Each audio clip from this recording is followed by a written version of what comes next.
আজকে গুডলাইয়ের বৌভাত মানে বিয়ের ঠিক পরের দিন। কালকে আর আমাদের ভিডিও করা হয়নি, তো ভাবছি এই ভিডিওটাই কন্টিনিউয়েশন হোক। তো আমি পুরো রেডি হয়ে গেছি, দীপমও রেডি হচ্ছে। আমরা এখন কন্যাযাত্রী যাব, মানে ওদের রিসেপশন অ্যাটেন্ড করতে যাব।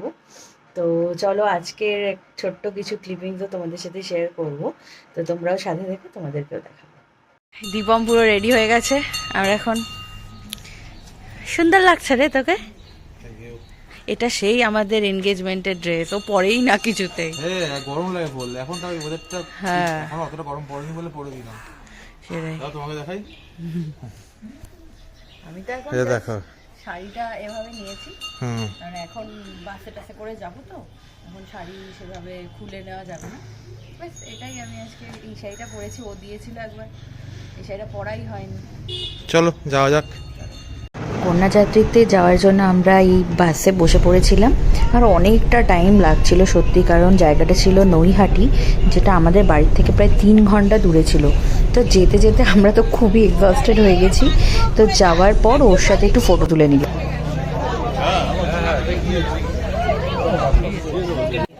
তবলা ও দারুণ লাগে। স্টার্টার খাচ্ছ? আমরা 9:30 পৌঁছেছি, 9:30 বাজে এখন। প্রচুর দেরি হয়েছে আজকে আমাদের পৌঁছাতে, 3 ঘন্টা লেগেছে আমাদের আসতে। যা জ্যাম ছিল। প্রথমটা খেতে পেয়ে সবার আমার কন্যাযাত্রী এসেই আগে আমরা খাওয়াতে চলে এসেছি স্টার্টার। চিকেন পকোড়া, হ্যাঁ ফিশ বল আর বেবি কর্ন। হ্যাঁ ও ফুচকাও আছে ওই দিকে। হ্যাঁ এই যে ফুচকা দেখা যাচ্ছে না যদিও।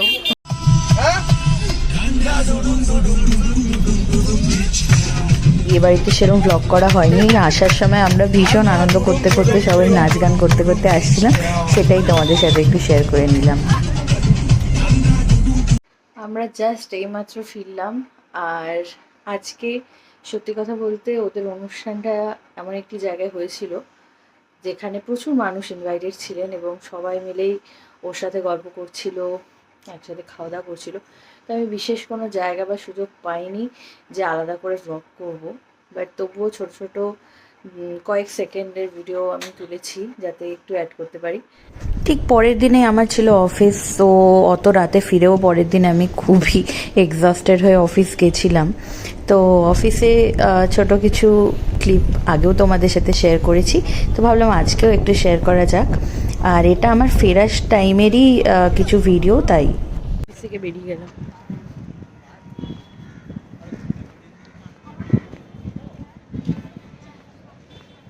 আজকের দিনটাও খুব হেক্টিক হতে চলেছে। আজকে আমাদের খুব কাছের দুজনের বিয়ে, মানে আমার একটা বন্ধু এবং দীপমের আরেকজন বন্ধু, তো দুজনের বিয়েতেই আমাদের ইকুয়ালি মানে যেতে হবে আর কি। সুন্দর সুন্দর ফুলের গাছ তোমাদেরকে একটু ভাবলাম দেখাই। পুরো মনে হচ্ছে যেন ফ্লাওয়ার শোতে এসে।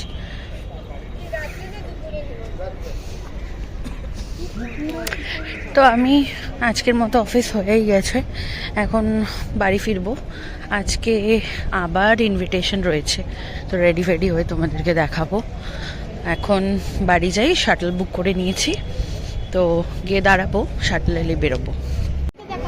এই যে দেখো আমরা চলে এসেছি আমার বন্ধুর বিয়েতে, মানে সম্প্রীতির বিয়েতে। কি দারুণ দেখাচ্ছিল ওকে বিয়ের দিন, আর বিয়ের সাজে সবার মুখটা এত সুন্দর পাল্টে যায়, যেটা সত্যি একটা চেনা পরিচিত মুখ থেকে হঠাৎ বদলে যায় একটা অদ্ভুত ডিভাইন লুকে। তো এখানে চলে এসেছিলাম, এটা আমার বাড়ির খুবই কাছে ছিল, বাট আস্তে আস্তে দেরি হয়ে গেছিলো যেহেতু অফিস থেকে এলাম। তো তারপর সমস্ত কলেজের ফ্রেন্ডসদের সাথে দেখা হলো, সবার সাথে একটু গল্প করে নিচ্ছিলাম। ও মা কি কিউট। আমরা যেতে না যেতেই দেখলাম যে বর এসে গেছে। বড় আমাদের চেনা, আমাদেরই মানে ওর খুব কাছের বন্ধু, এখন সে হবু বর। তো ও যখন আসছিল, ওর এন্ট্রিটা আমরা দারুণ মজা করলাম। হ্যাঁ কি সুন্দর একটা ছাতা ওরা বানিয়েছে দেখো, এই ছাতাটা দিয়ে ধরে ধরে ওকে নিয়ে আসা হলো, এবং খুব সুন্দর গানও বাজছিল।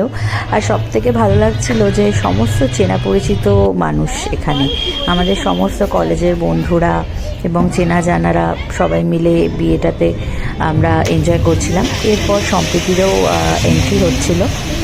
দেখো কি দারুণভাবে সাজানো হয়েছিল, মাথার ওপর যে জিনিসটা ধরা হয়েছে সেটা, এবং একটা ক্লাউডের মানে ক্লাউড মতো ছড়িয়ে, মানে পুরো ব্যাপারটা একদম জমে খিল হয়েছিল আর কি। তো ওর এন্ট্রিটাও আস্তে আস্তে আমরা দেখলাম এবং খুব ভালো লাগলো। তো এভাবেই বেশ কিছুক্ষণ ওর বিয়েতেও আমরা কাটিয়ে নিয়েছিলাম, কারণ এরপরে আমাদের যেতে হতো আরেকজনের বিয়ে অ্যাটেন্ড করতে। বাট হ্যাঁ, যতক্ষণ ছিলাম দারুণ এনজয় করেছি পুরো জায়গাটা। অ্যান্ড যেখানে ওর বিয়েটা হচ্ছিল সেই জায়গাটাও খুবই সুন্দর করে সাজিয়েছিল, কারণ জায়গাটা খুব অ্যাস্থেটিক ছিল সত্যি কথা বলতে। আর সাজানো টাজানো দারুণ হয়েছিল, দারুণ। তো এখানে ভেতরের বসার জায়গাটা ছিল। র্যাম্বো, তুমি কি সুন্দর জামা পরেছো বাবা। র্যাম্বো আমাদের বাড়ির ওখানে হাঁটতে যায়, বুঝলি তো। অনেকটা টাইম কাটিয়ে খাওয়া দাওয়া করে এবার সময় এসেছে এখান থেকে অন্য জায়গায় যাওয়ার। তো ওদের বিয়েটা যে দেখে যেতে পারলাম এটাই খুব ভালো লাগলো। তো এখান থেকে আমরা ডাইরেক্ট তারপর চলে গেলাম নেক্সট ডেস্টিনেশনে।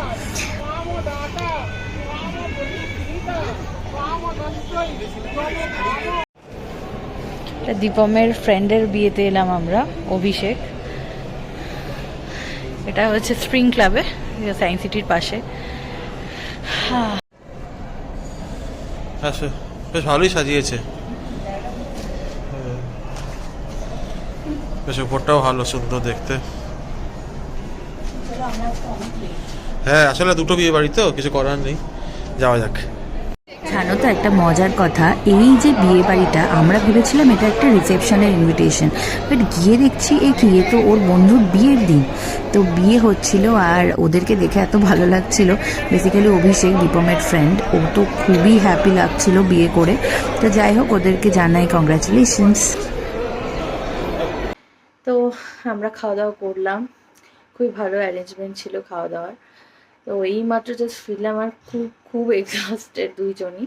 তাও একটু কারেজ নিয়ে চেঞ্জ বেঞ্জ করে পরিষ্কার পরিচ্ছন্ন হয়ে এখন শোবো। তো ভাবলাম ব্লগটা এখন এন্ড করা দরকার। তো তোমরা দেখে জানিও কেমন লাগলো ব্লগটা। আজকে এখানে ভিডিওটা শেষ করছি। আমাদের ভিডিও যদি ভালো লাগে তো do like, share and comment and subscribe to our channel আমাদের Rupkatha. Thank you, good night, by.